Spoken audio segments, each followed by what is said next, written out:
Episode 210, IRONMAN 70.3 Taupo with Elliot Bach. Welcome to the pursuit of the perfect race. I'm Coach Terry Wilson, and with each episode, I bring stories of athletes to you that share their experiences at races in order for you to learn how to have your perfect race. We will hear stories from athletes of all ages, abilities, and races of all distances. So regardless of where you fit in, there's something in there for you. Thanks for spending some time with me today. Now let the pursuit begin.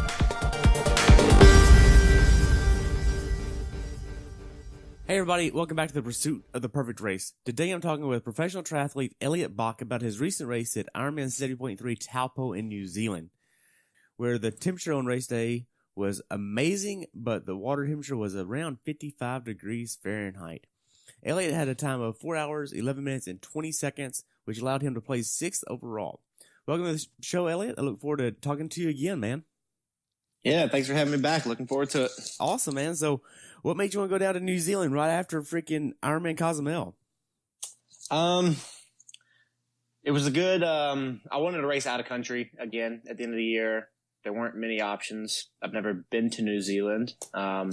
So I kind of looked at it as a way to get one more race out of country, go to a beautiful place, and then kind of take a little vacation after. So it was mainly for the vacation, but then I figured I'd do a race if I was going to go there. Yeah, and I mean, I see you smiling here because I think I see the goal here of where the World Championship is in a few years, and you want to kind of go there and scope things out. That might have been a little part of it. Yeah. They announced it for 2020, so it was good to get down there and test the course out for sure. Yeah. So what was your first impression of the city and all that fun stuff? It's a very small town. A little hard to get there. Once you get into Auckland, which is where I flew to, you have to drive 3 to 4 hours depending on the traffic. Small town, not very nice roads. But once I got there, after being there, I got there a week before. It's a pretty nice little place. And then after doing the race, it actually is a good place to host a race. Wow. So we already know what your training and all that fun stuff was going into Cozumel. What kind of plan did you use, or what was your training like in between Cozumel and Taupo? Because those were really close together. Yeah, so those were 3 weeks apart. And after Cozumel, I actually stayed down in Cozumel for another 12 days. So I kind of took a 10-day, I want to maybe call it a break, took a few days off. If I felt like riding my bike, I rode my bike. If I didn't, I didn't. So it was really about probably 10 days that I got back and then flew out there. So there was not a lot of training going on in between. It was kind of just, plan was to rely on the fitness that I had built up through the entire year and all the other races I'd done. Wow. So being that we kind of know all about your nutrition and all your swims and all that, we'll just kind of skip over all that and just get to the fun stuff. When did you actually want to get down to the race venue? You said 10 days prior? No, so I got there. I left on Friday, which would have been 8 days out. 8 days. And I arrived Sunday evening by the time the disasters of travel were all done. So you flew out of Dallas and you went to where? So in Dallas to San Diego, was supposed to have a 90-minute layover there, but my plane didn't arrive. So that turned into a 4.5-hour delay, and we had to go there to San Francisco, which I don't know why. My flight there also got delayed. So I was supposed to leave San Francisco to Auckland at 7:30 p.m. on Friday, and I ended up not leaving till 1:45 a.m., give or take. So it was a lot of flights, delays, and then got to Auckland midday on Sunday, and then had to get to the rental car place, drive down. So it was a little bit of a disaster. I know that Houston flies direct to Auckland, so if I go back, I will probably take that option instead of the multiple flights. Now, are you sitting here stressing about, is your bike going to make the flights? You know, I wasn't. I thought about it a little bit, and then I was like, you know what? It's the end of the year. If the bike doesn't show up, I was actually not going to be that worried about it, honestly. Wow. So do you know about the tile trick? I do not. Okay, so do you know what a tile is? Like a floor tile? No, the tile that you can like put on your keys or your wallet, and then if you lose it, you can kind of do whatever. And it has a range of like 200 and something yards or so, or 400 yards. And if you put that in your bike bag, you can sit there and look on your phone if it's on the plane. Huh. So never heard that one, but I will be trying that one. As soon as you get on the plane, you can just ping it, and it will tell you if your bike bag is within range. And if it is, it just does it by Bluetooth. Bluetooth, I'd imagine. I think it's Bluetooth, or it doesn't require data. I do know that because I need to look into that. Yeah, the guy that did Norseman, he used it, and I was like, that is awesome. So he just, as soon as he landed, he just pinged it, and it pinged back, so he got it. That's actually really clever. Yeah.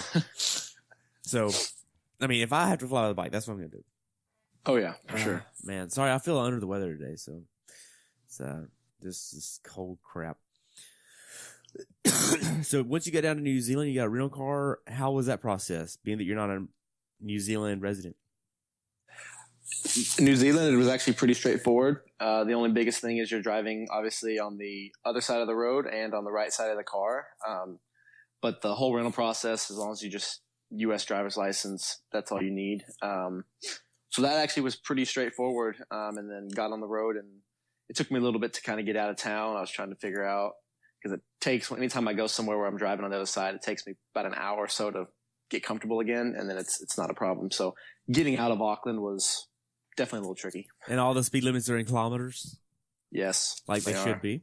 Everything's in kilometers over there. Yes.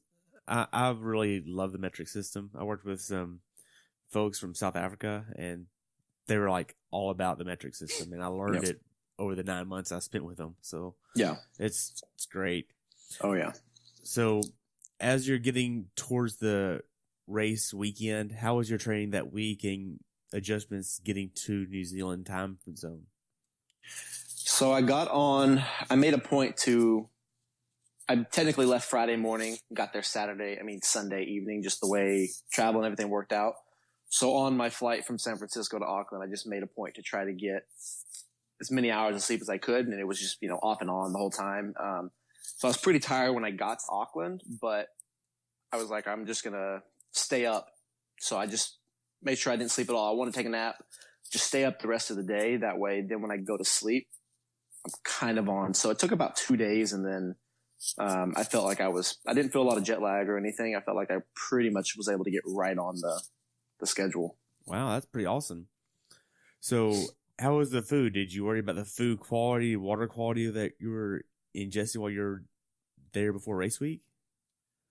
I didn't. I've heard New Zealand's a very clean place. And then once I got there, it seemed pretty clean to me. The grocery store, just like here, they had everything that I'm used to. So when I typically race, I go to the store, and I don't eat out a ton. So I went to the store as soon as I got there, got some groceries. I had a house that I could cook in, so I did most of my cooking at home. And the water quality, everybody drank the water there, so I did too. Had no issues. Nice. So that it's going to be a little bit chilly of the water temperature. I'm sure you're paying attention to that a little bit. Did you go down there and get a test swim or two? I did. So I got there Sunday.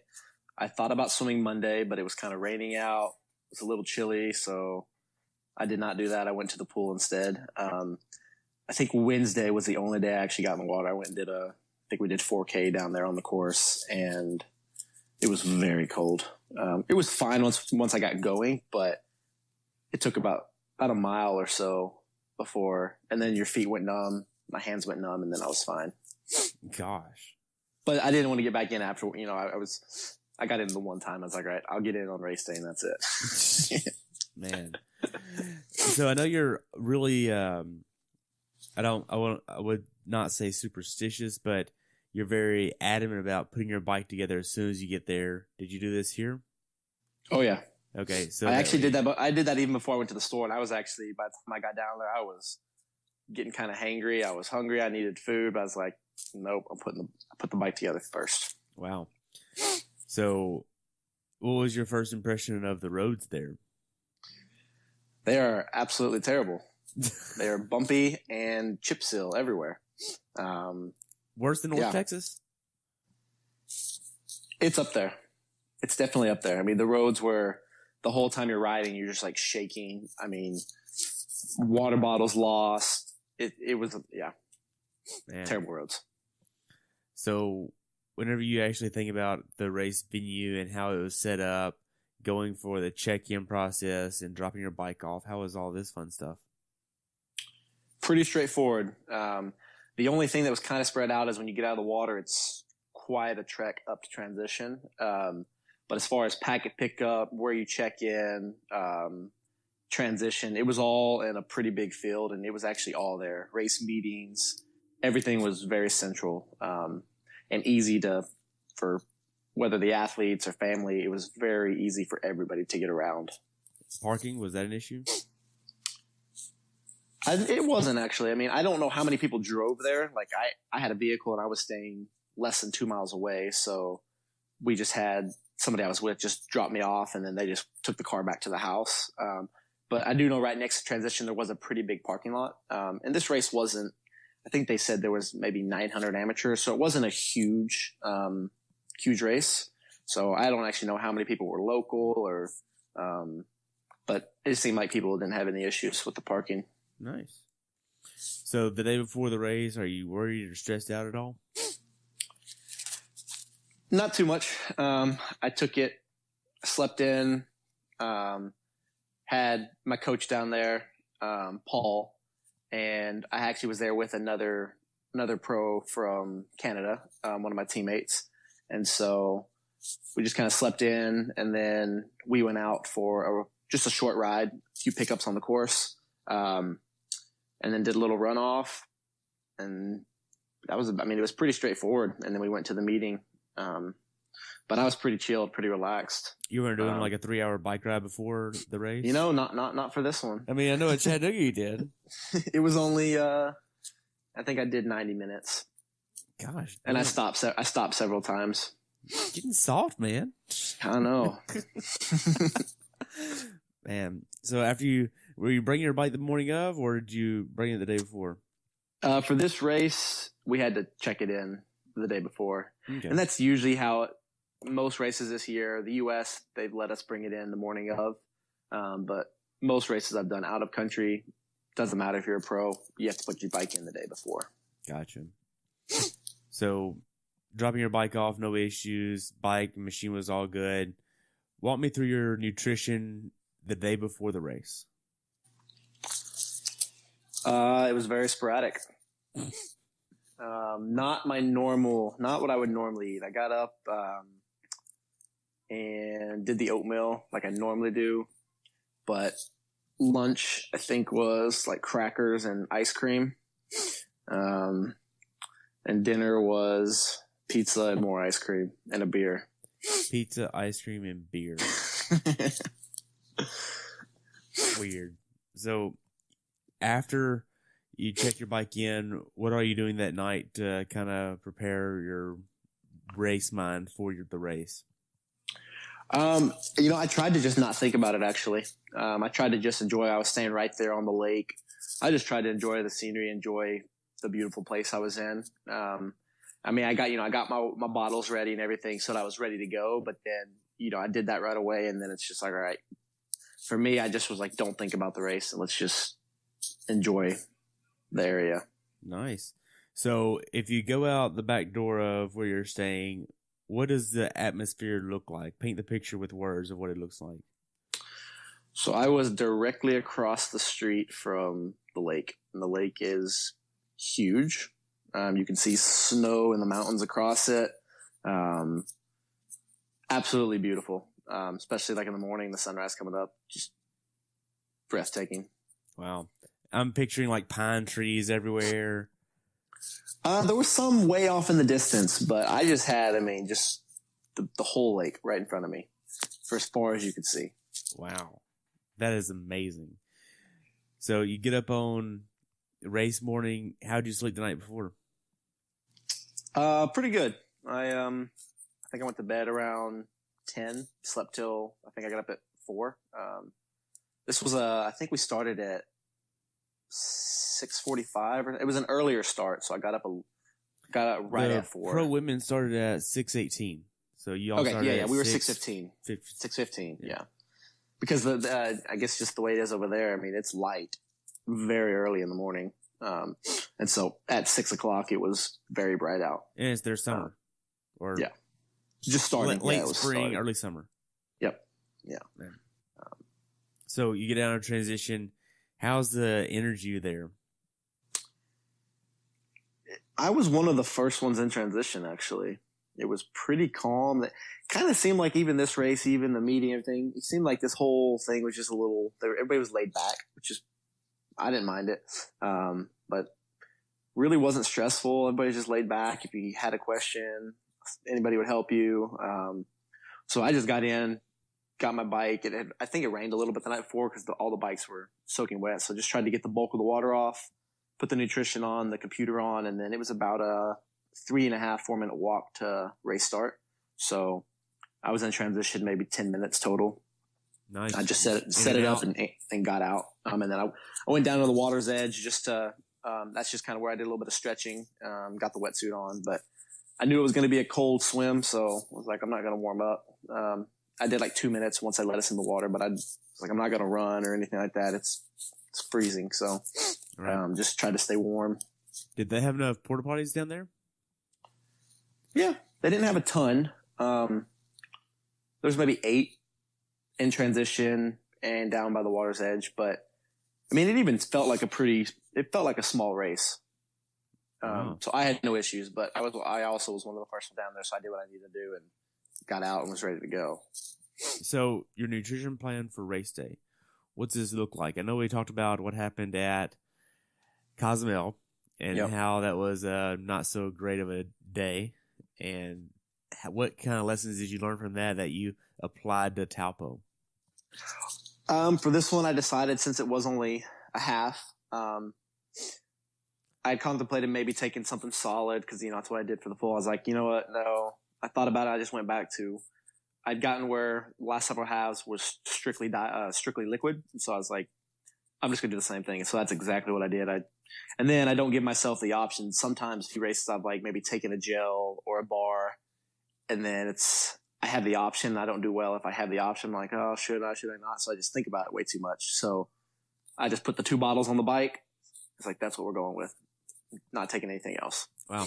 And you're using the Science and Sport? Yep. So how has this product worked for you this year? It's been amazing. This is my second full year using it. I've had no issues with it. It goes down easy, tastes great, it works. And I love it because the gels they mix in with my water so well. So I do the gels and the powder all in a bottle. And it's kind of like my one-stop shop, and I'm done.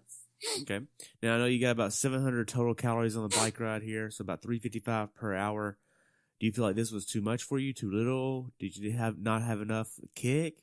What was this like? It might have been maybe a little too much. I did eat a pretty big breakfast. What was your breakfast? I had 5 pieces of toast with peanut butter, eggs, and oatmeal. And you had that how much before the actual race start? That was right at 2 hours, like exactly 2 hours. You didn't feel like full getting into the water?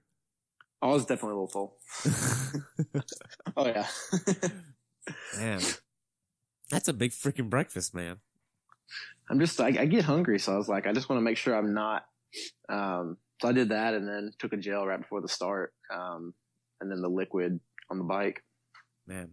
So I know you're wearing a Mind Over Matter shirt here. I can see that. So what is Mind Over Matter?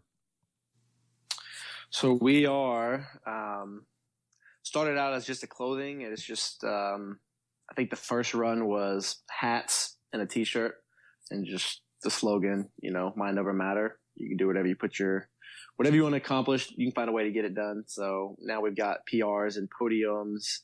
So we have a full line. It's now tri-kits, jackets, cycling kits, hats, pants. So it's a full out clothing line now. And then we've got some athletes we've got an ambassador program that we're a part of. So it's just a cool group to be a part of. I've met some people at almost every race that are a part of it. And it's a cool brand to be a part of. So is that like just a Facebook group community? Is this like an ambassador thing that's online on the website? What is this like? So it's, they're on Instagram, and they've got the website, they've got Facebook, everything. And so, they just closed the ambassador. They took on new ambassadors for this year. So each year they take, depends on the number, but he takes new guys on, new guys and gals every year. So they just closed it. And then now it's just, buy the clothing, basically. Wow. So as far as the race itself goes, you're down there by the swim start. Say, let's just go back 20 minutes. 20 minutes before the race starts. What's your mindset like? Trying to wake my legs up. Really? It was pretty cold out. So I mean, I had my wetsuit on by then. But my feet were very cold. Hands were cold. So I was just trying to stay warm and actually waiting for them to let us in the water, because actually once we got in the water, it actually felt better in the water than outside. But it's still cold. Still very cold, yes. Man. So you've been racing pro all year long. Do you know anybody else down there that's racing against you? Yes. So I knew most of the names. And then like my teammate Lauren, I had raced him several times this year. So I knew him obviously. And then like, Tim Reed was down there, so I'd never raced him, but know who he is. He's won a few pretty big races. So, I knew a lot of the names, but actually had not raced many of those guys this year. Wow. So you didn't really know how you were going to stack up against them. Mm-hmm. So it was just kind of like an unknown of, I don't know who's going to be pacing what distances or speeds or anything. I mean, there's a little bit of that, but it's still the same thing with every other race I do. I still, no matter who shows up, I try to bring my best and see what happens bring my best and see what happens at the end.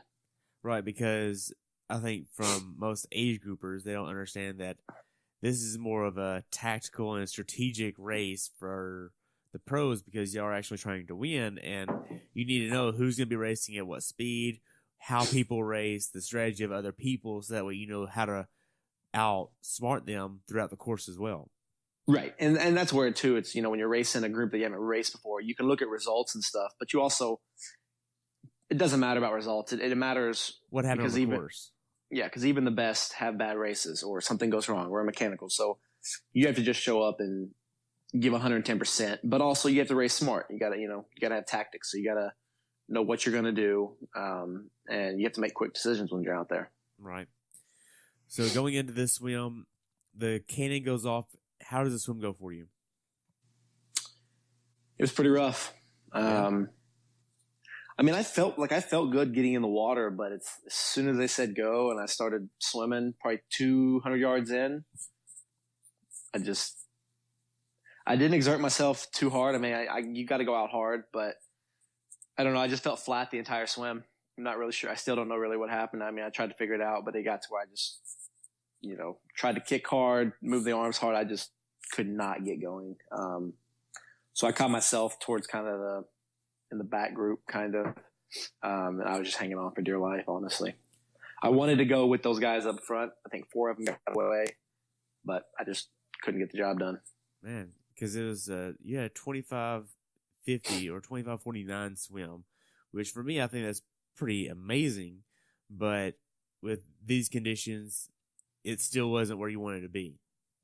No. And it should have been, it's a wetsuit swim, cold water, should have been a lot. And then it should have been a lot faster. I think I was about 2 minutes down off of the front pack. Wow. 2 minutes. Yeah. I mean, in this race, you're looking at, that's about a half a mile to a mile on the bike. Close to a mile, actually, depending on how fast they're going. So, yeah.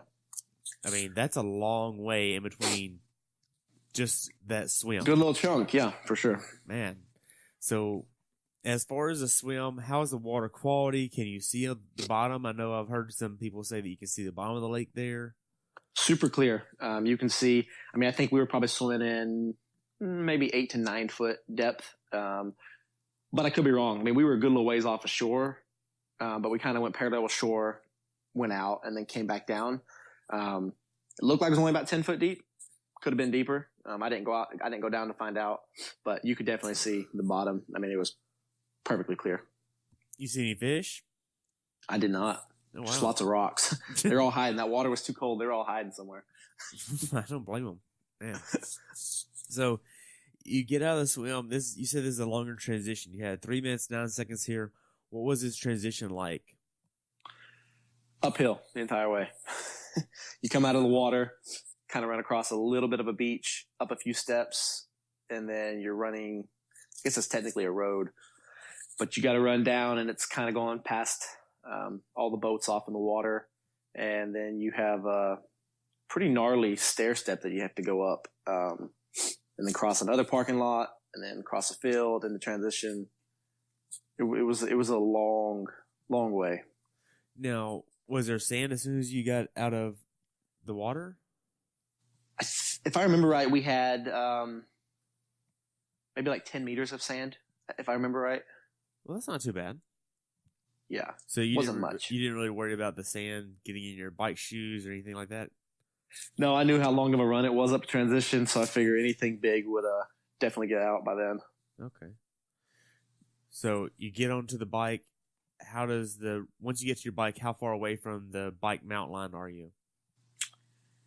When you grab the bike, so, with most races, it's got to be equal. So we had to go all the way around transition.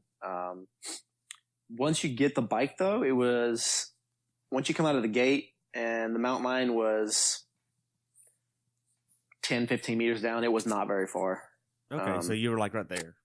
Yeah, you're on your bike pretty quick once you get out of transition. Okay, so is the World Championship 70.3 going to be laid out just like this? I honestly do not know. Okay, so if it is, how would you describe the layout of the transition? So you come in, you basically come in a field. So you basically run on the outside of transition and go all the way down. It's like a big rectangle. And then you take a right, then you come right down the middle of it. And then our bikes are at the complete opposite end. You're coming out of the water, you run up the stair step, and then you get into the field and you have to run so if you're facing it, you'd be on the left side. You have to run all the way down on the outside of it, and then they send you right down the middle of it. And then for pros, our bikes were at the complete opposite end. So everybody else is going this way, I guess, the racks. Pro rack was this way on the very end. So when you grab it, you're a matter of feet from like the arch to run out. Okay. So everybody, like all the age groupers are like horizontally, and then the pro racks are vertical. Correct. So they can go faster and kind of go more streamlined. Just a little more of a streamline, yeah. Okay. That's pretty cool. So you get on the bike. How does the first 5 miles go? So I got one of the guys I swam with. I ran into transition with him, and he bolted out of there pretty quick. And I was like, all right, I got to go. You don't want to ride, you don't want to be out there by yourself. It gets lonely. So I was like, I've got to go with this guy. And I knew we were 2 minutes down. I was like, let's just go. So, got on the bike. Feet were very cold. I should have put socks on. But it was kind of like I had him in transition, but it was kind of a game time decision. I was like, all right, well, this guy's going. If I put the socks on, I lose him. So you jet out and you go down the water for probably the first mile and a half, and you got a tailwind, and that's actually the smooth road. So I was going close to 40, just flying down the road. But then pretty quick into it, you hit a hairpin 90 degree. Really? And that's like your first big hill. It's about 1K long. So my heart rate was already up, brought it down a little bit, and then that kind of skyrocketed it. And then once you climb out of there, so it's essentially an out and back course, but the first about 5 miles, you do a loop through town. So you kind of go all the way around the town, and then you go out, and then it's straight back in. So once you hit that first hill, you are kind of climbing off and on. like rollers for the next about 3 miles until you get out of town. So that was, I mean, I went pretty hard on that first hill and probably paid for it a little bit because I was pretty gassed at the top of it.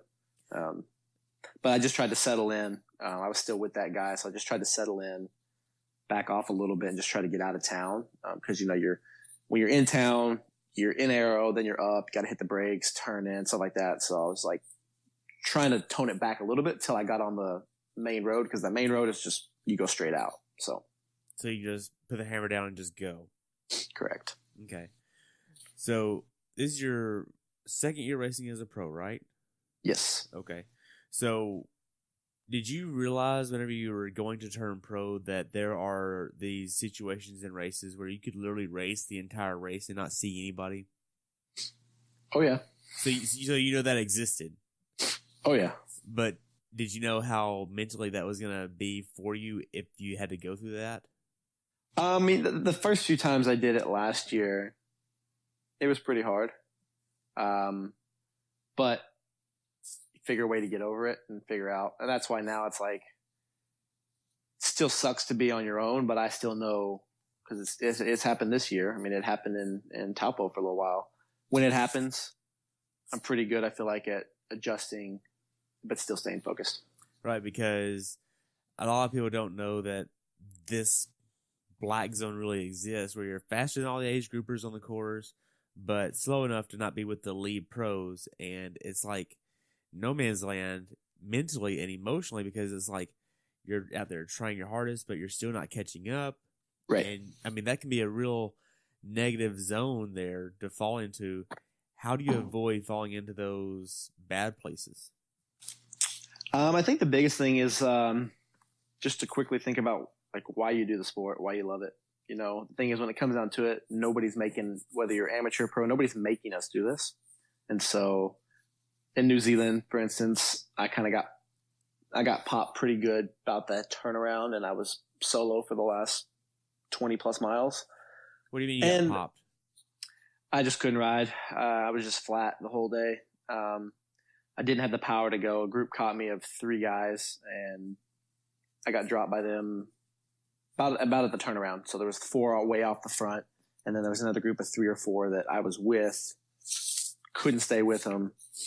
So the whole way back was pretty much solo because there were still some other guys out back, but they were far enough back that I wasn't worried about them. So I kind of was like, why am I out here doing this a few times? But then step back and you just look at how beautiful, I mean, you're in New Zealand. And so I actually took a few moments to just enjoy the scenery and then put the head back down and go. And then I was fine from there on out. Wow. So I know you use power. Was your power lower than what you wanted it to be? It was much lower than I wanted it to be. Really? But was your RPE higher than normal? It was about normal. I kind of felt a little flat. I mean, like the power wasn't super low. It's just like the whole day just kind of felt weird. So, I mean, I was pushing around 290. So, I mean, I was a good bit low. But I didn't have the power on that day. Man. So after the turnaround, you get dropped by 3 folks, and then you're on your own for a while. Are you making sure you're still nailing your nutrition plan? Yeah, the best I could. Making sure you take it on every few minutes. When I hit the aid station, I made sure I took a bottle of just regular water real quick, just to get a taste of regular water. But yeah, you still got it. And that's the thing too, is sometimes when stuff starts to not go your way, sometimes people might fall into, you might get in a negative mindset or get to new nutrition. Like a lot of things can go wrong. And so you just got to make sure you maintain. And, I was out there by myself, but I still was like, but it's still a race. You never know what's going to happen. You never know what's going on up in front of you. Cause, once the bike was over, I found out that I was actually gaining on them, but I didn't know that because they were quite a bit ahead of me. And so you never know what's going to happen. You never know, how hard they're riding. So are they going to be able to run? So you have to stay in it. Cause crazy things can happen out there. Man. So as far as the bike course goes, something different about New Zealand is you have to actually get bottles and, nutrition with your left hand versus your right hand. Correct. Was this an issue for you? A little bit. But when I raced in Ireland earlier in the year, it was an issue there, and that's where I missed all the bottles, so I was way depleted on nutrition. So I made a point to be better at it this go round. So for the aid station that I wanted a bottle, I actually just made sure that I slowed way down. I was going very slow to make sure I got that bottle. Okay. So the Coil the Road is, we've already mentioned that. Aid stations, did they have enough aid stations? They actually only had two, but one. It was at the same spot, just on both sides of the road. So you actually only hit one going out, one coming back. I mean, typically that'd be not enough, but for this race, the temperatures were pretty mild. So I mean, it was fine. If it would have been hot, yeah, they would have needed another one. Right. Now, I know with this course, and even with Ironman New Zealand that I interviewed for earlier this year, they don't actually have calories on the course. They only have like noon or something like. I actually didn't, because I think they mentioned it in the pro meeting too, but I didn't remember what they said was on course. I just knew that I wanted a bottle of water. Yeah, the water's like the standalone go-to. I know they're going to have it. I don't really care what else they have. I got my own nutrition, but for those listening that might do this race, they only have like electrolyte mix, but it doesn't have like the carbs that you need or the energy that you need in there. Yeah, no, that's good to know. So with this course, did you see a lot of flats? I did not see a single person on the side of the road. Wow. So maybe they flatted, which I'm surprised too with how bumpy those roads were. But at least while I was out there, I didn't see a single person. Wow. So as far as the bike ride goes, is there anything you'd tell someone to be aware of that hasn't done this course before? It's kind of a similar course to Galveston, whereas, it's the out and back. And yeah, you've got the hills, but there's no like mountains out there. But you got to make sure typically there's a tailwind or a headwind. And so you got to take that into consideration. So for this year for this race, it was a tailwind out. So flying the whole way out. So you kind of got to take that into consideration to, not obviously leave everything out there, but you want to make sure, because, some people might get out there and like, oh, I'm going 25. I feel great. But that also could be the tailwind pushing you. So I would say definitely make sure if it is a tailwind out, you need to ride it and you need to go hard. And same thing if there's a headwind going out, maybe back off a little bit, but then know that, hey, when I turn around, I'm going to get, pushed home. Right. Now, in a sense, it's like Galveston. I've done Galveston a few times where you actually need to know if the wind is pushing you, and you need to know if the wind is in front of you or it's a crosswind. Like, doing wind training outside is critical, so that way hey, this is what a tailwind feels like. This is what a headwind feels like. And this is what a crosswind feels like. So that way, if you're going out and back like this, all right, this is a tailwind and I need to take advantage of it, or this is a headwind going out, and it can all play into your strategy of just being able to know what that wind is. 100%. And that's kind of where too, it's just like a suggestion to people out, just if you're not a great cyclist, and like you just said, if you haven't been in those conditions, that's where I would recommend you get out, even if you're typically an indoor rider, but before you do a race, you want to get out and you need to know what those different conditions feel like, because like a trainer is great, but that's not going to do it for you. And so you need to make sure, especially like if you're going to do Buffalo Springs or something where it's super, super windy sometimes, you need to know what those things feel like. Exactly. So before we actually get to the run, how well do you feel like you executed your bike strategy for this race? It was actually one of my slowest bikes of the year. Really? Yes. Now, was that because of poor execution or just because you felt flat?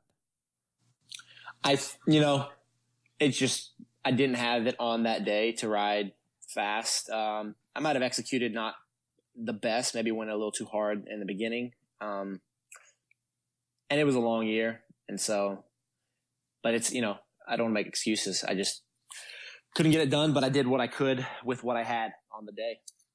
Man. So as far as the last few miles of the bike ride here, what's the atmosphere like? What do you see? Yeah. So when you're coming back into town, the last probably 3 miles, so kind of like when we went out, it was around 5 miles getting out. So a loop going out, and then you do the out and back. And then the last few miles is, I guess, technically finishing that town loop. So very similar to Galveston, where you kind of have the little jig jag before you get out to the out and back. And then when you get back, you go to the little jig again and get back to transition. Kind of like that? Kind of like that. Okay. And so when you're coming back in, you are at probably mile 52 and a half, give or take. And that's where you actually get back on somewhat of a smooth road. And so as you're coming through town, you're starting to see the town. There actually weren't many people out there. I didn't see people till they kind of send you right before you get off the bike. You come right through downtown. And there they did have it barricaded on each side. And there was actually a lot of people out there that looked like most of them didn't know what was going on, but they were just out there having a good time, cheering us on. So pretty mild, actually. Even coming into transition, there was not a whole lot going on. Really? Because everybody was still out on the course for the most part. Yeah, most likely. Yeah. So you get to transition. How does transition 2 go? I mean, this was blazing fast at like 41 seconds. Well, I knew I was I think I got off the bike in 9th or something like that. So I knew I had some work to do. Somebody said I heard 10 minutes off the front. I heard 6 minutes off the front. So I wasn't sure what to go with. I knew it wasn't 6 minutes because I knew they were a good bit further up the road. But I heard 9th. I was like, all right. And so this is a 3-loop run. It's actually a fun run course, but it's not really flat. You get one little flat section, but it's pretty much either downhill or uphill. And it's not big hills, but just enough that, you feel it on your quads and things like that. So it's just a different load. But I could see when I came out of transition, I could actually see a guy a good ways up the road, but you can see almost a mile. And I could tell that he was probably 2 minutes or so in front of me. So I actually felt pretty bad starting the run. But the legs actually, maybe because I didn't ride very hard, that's maybe why I had some more in the legs, because they actually started loosening it up and I was actually feeling pretty good. And so I made it my goal. I was just trying to catch that guy before we started the second loop, and just try to pick guys off one at a time. Wow. So I know with your previous races that we've talked offline about, you've used Red Bull from the start going into the run. Was this your nutrition plan going into this run? Nope. I actually, for this one, I always need to know if it's because, typically with a race, that's what's out there for energy, if you need it, for instant energy. So they had one station that you run by both loops. So you hit it 6 times. But it was pretty cool. So the sun came out, but the temperatures were still pretty cool. So I actually did water the entire first loop, and then I actually popped. I took a gel, a Science of Sport gel, starting the second loop, and I didn't actually need to take the Red Bull in until the second half, coming back in on that second loop, and then for the third loop as well. But it wasn't very good Red Bull. They were diluting it, so it was half Red Bull, half water, so it actually didn't taste very good. Wow. Why would they dilute it? Just to make it go further? I think maybe just to stretch it out further. Man. So you get to the run course, you're 2 minutes down behind the next person, it looks like. Are there a lot of spectators, Sherpas on the course? What does this look like? For the run course, actually, they did really well. So the run course is essentially just down the waterfront. You run down the road and then you come back on the sidewalk. There was actually quite a few people out there on that stretch. I was pretty impressed. There's people with tents set up, just local people drinking beer, hollering at us, people on bikes everywhere. So the run course was actually pretty lively. There was people everywhere. The volunteers were hooting and hollering. Lots of other athletes that weren't racing, just some other pros in the area that were out watching. So it was cool. You had people with you at all times, basically. Nice. So did you have any jet issues like you had in Cozumel? Nope. I had no issues at all. Well, that's a good thing. So it's a plus. Yes. Yes. So as far as your strategy coming together for miles 5 through 9, did you end up passing the guy? What was this like? Yeah, so I felt pretty good as the run went on, but I was trying not to go too hard because I didn't want to, blow up too soon. But I caught a guy right before starting the second loop. So that would have been, I think the loops were like 7K total. So about 6K or so in, I caught a guy. And when I caught him, I was hurting pretty bad, but I made a point I ran behind him for like 20 seconds and then just kind of put a surge in, even though I couldn't maintain it, but, just trying to mess with his head. And it worked because then he just like let me go. So then I settled back in, and then kind of like the exact point when I started the second loop where I'd seen the first guy, I could see another guy from the distance. I was like, all right, I got to try to go catch this guy. And that was about the exact same. So I caught a guy each loop in about the same spot. Wow. So that happened 3 times. So you finished 6. So that makes sense. Yep. So the weather, it seems like, was almost like perfect running conditions. Yep. I mean, the only reason it got a little warm was because when we started the run, like the sun came out, but I mean, I still wasn't breaking that much of a sweat. I mean, it was perfect conditions. Wow. So as far as the terrain that you're running on, is it all road? It seems like there's a trail in there. Yep. So you run out the road, and you're actually in the right lane. So you run down the road. They've got it coned off. And then when you hit the turnaround, they send you off road for a little bit, and you're kind of on, kind of like dirt / concrete. So, it's kind of like a trail, but not really a trail. Almost like what they have in Galveston. Yeah, kind of like that. Kind of like that one little loop right there. Yeah. And so they send you on that, and you're on there for maybe half a mile, actually maybe a little less. And then you hit a little rise, and then you pop right back up, and then you're on the sidewalk next to the road. So besides that point, you can see people at pretty much every point. Okay. So as far as people that are doing this race next year, what about the run course would you want them to be aware of? Just be ready for the hills. When you start each loop, when you have to come back up to transition, it's a pretty punchy hill. And as soon as you get to the top of it, you actually do step off road to start your next loop, it was pretty rough, dirt, uneven surfaces. And so like the first time I hit it, it kind of was tricky to find my footing. So just be ready, because as soon as you do that climb, and then you're right on it. And so you got to watch that out, because then you're running through the field again to start your loop. And I almost twisted my ankle. So I'd be watching for that for sure. So would you recommend wearing trainer shoes, or would you recommend wearing run flats? I'd still wear the run flats. Just be mindful. I mean, that's only a 40-second ish at the most. But racing flats would be fine. Okay. Now, if we think of what you're actually looking at on your watch for the data screens, what are you actually looking at? So when I run, I actually don't look at, for this race, I think I looked at my total time once, but I try to make a point to not look at my clock. I try to run, and then when the miles pop up on the screen, I will look at it. But if I were to look down, there's time, distance, and heart rate. Okay. So why do you have heart rate on there? I just like to know how bad my heart's about to explode. I mean, because you're not trying to stay in a zone. You're actually trying to win it. So all the zones and all that kind of goes out the window, because you're wanting to go off of feeling, making sure you're really doing the most you can in every moment. Correct. Yep. Man.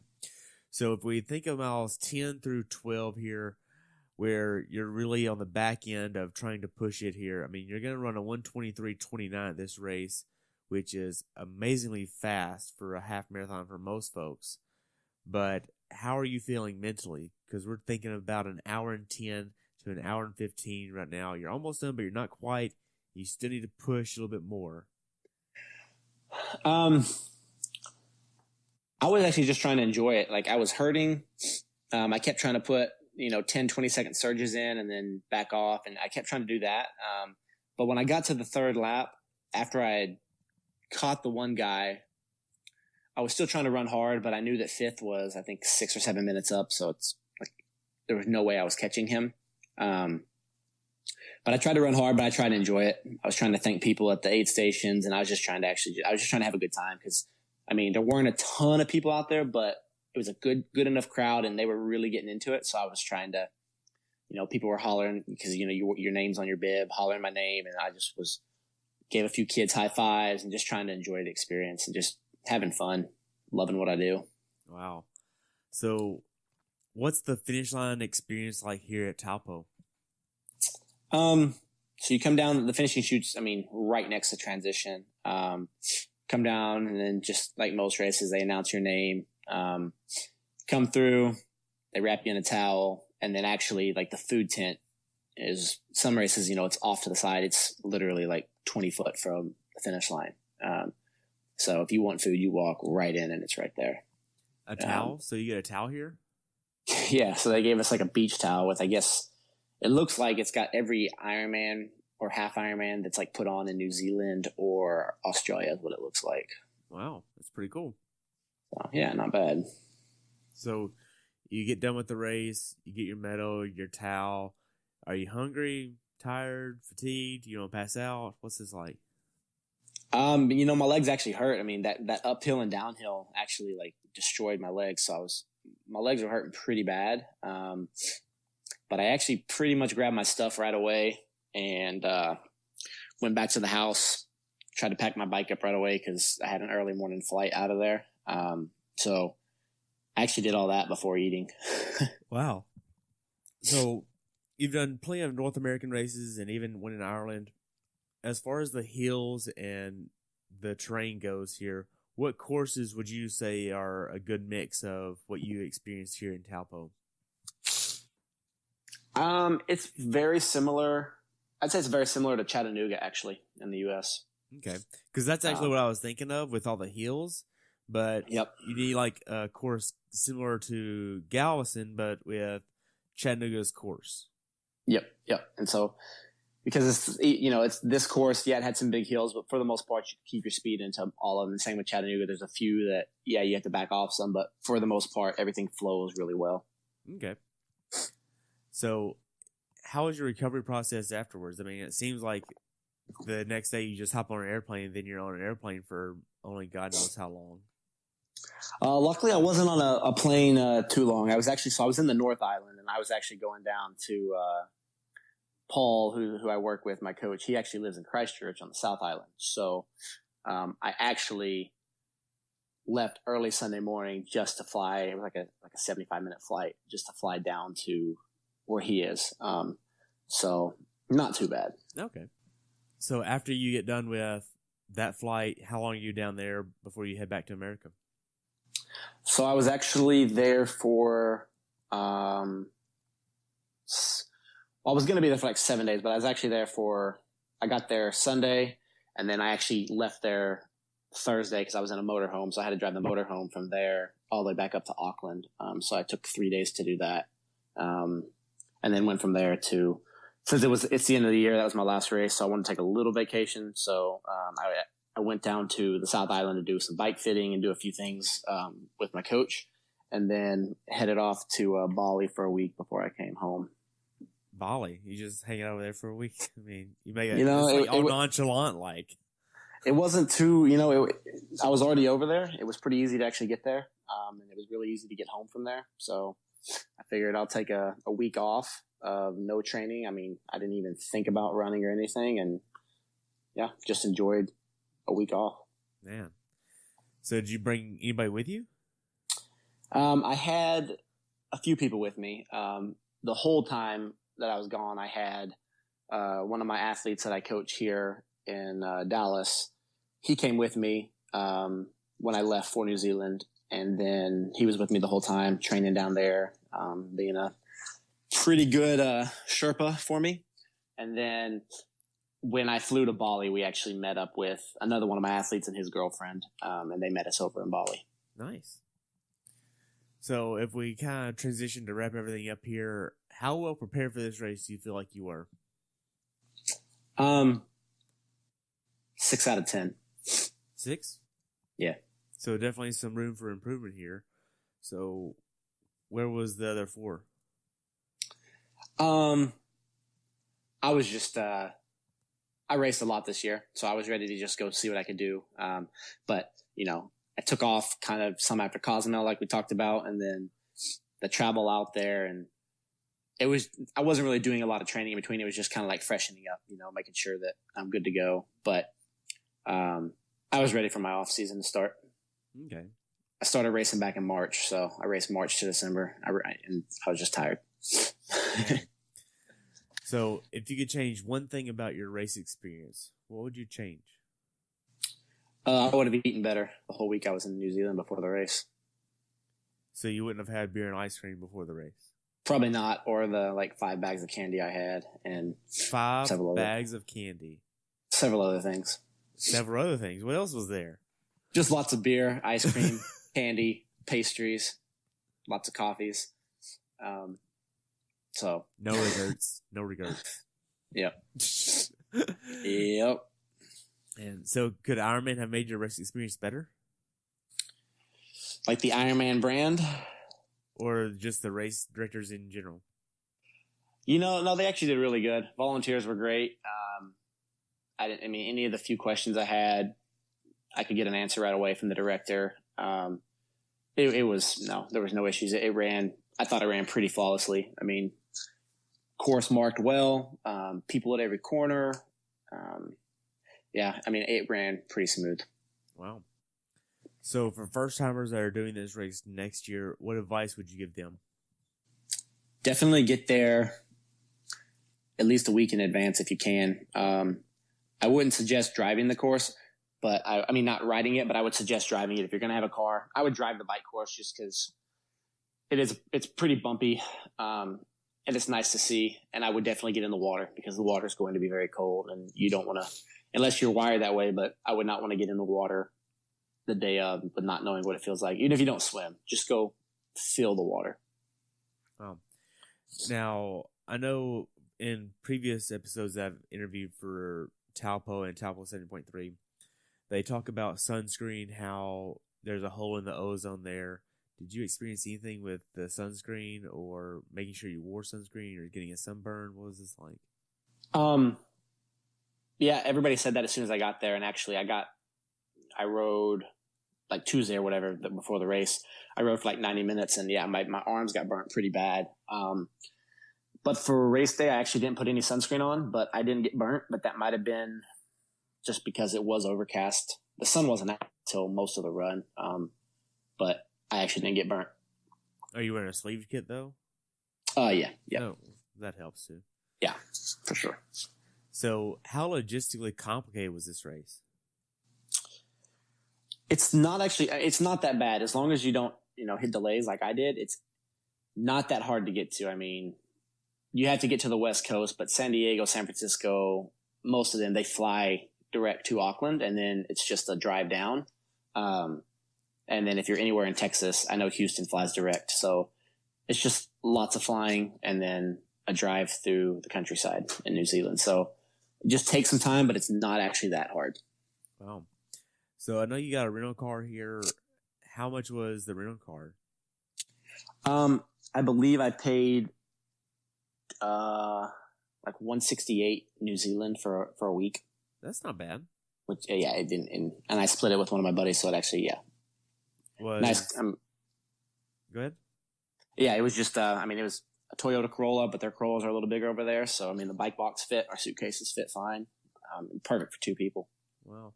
With the currency, did you need to have currency exchange? Did they accept American dollars? What was this? They do not accept American dollars, but everybody takes credit card. So I was planning on getting some at the airport, but I forgot to do it. But actually I didn't end up needing it. I was in New Zealand for 2 weeks and I was able to use credit card the entire time. Okay. You didn't have like a dispute on there where you had to actually tell your bank before you left? I didn't. I got one text when I was there, just with the bank I use, asking if I had just made this purchase somewhere. And I just said yes, and then it was no issues. With your cell phone, you say you just got a text. With your cell phone, did you use your data while you're there, or did you just use... I did. So I use, with Verizon, I have talk and text when I'm over there. Okay. So is that like another data plan? Yeah, so it adds on, at least with Verizon mine, it adds on $10 a day that you use it. Oh, wow. And it gives you half a gig of data. So that's what I use. So the days I need to use it, it works out really well. Damn. Well, to kind of wrap up here, what's next for you? Well, I took my little vacation. So I'm actually just now getting back into the swing of things, trying to get back into the rhythm of training. So there's nothing on the schedule right now. I've got some things in the works, but right now it'll be buckling down for a few weeks. I'll go to my training camp at the end of January, and then it'll be a few months of just buckling down and working on some things. Nice. So to kind of wrap up the episode, being that you've been on here a few times, we'll kind of mix it up here. So with 2018 closing today, what is a highlight, low light, and something that you learned from 2018? Ooh. I think the highlight for me would be just realizing that I can, at least with this sport, the highlight for me is realizing at several races a year that I can race with some of the best in the sport, and that I belong. Low would be definitely my Ironman and not listening to definitely the plans that were in place and I listened to the plan, but going off it. And low point would be, not listening and then ending up paying for it for 7 hours. That was a pretty big one. Wow. And what's something that you learned? I learned definitely that just never give up. A lot of these races where I wanted to check out, but then plugged away, surprised myself. So doesn't matter who you are, just cannot give up on it because you do not know what's happening in front of you or behind you. Wow. So you mentioned the highlight was something about where you belong. Do you feel like you had like an imposter syndrome or something? No, I just, sometimes I second guess myself. And I do really well in training. Sometimes I have a hard time performing. So just being able to do it somewhat consistently, I had some goals at the beginning of the year and I hit those really fast. So for 2019, I thought my goals were big, but I guess they weren't that big. And so I would making my goals for 2019 will be much, much bigger, much harder to reach. Do you want to voice any of those goals yet? I want to win a race next year. Nice. So that's the big one. And I'm going to run under 116. So in a race. Yes. Not just like a standalone training run where you're nice and tapered for it. Nope. Wow. Well, good luck, man. And I look forward to following you and catching up soon, okay? Appreciate it. Hey, have a good day, okay? You too. Thanks. Thanks for tuning in today. I hope you were able to learn something from today's episode. If you enjoyed the show, please take a minute to leave a review on iTunes or share it with a friend. Be sure to subscribe so you never miss an episode. If you'd like to see pictures from this athlete's race, learn more about who I am, what I'm doing, or be on the show yourself to share your story, check out my website at CoachTerryWilson.com. Until next time, continue the pursuit.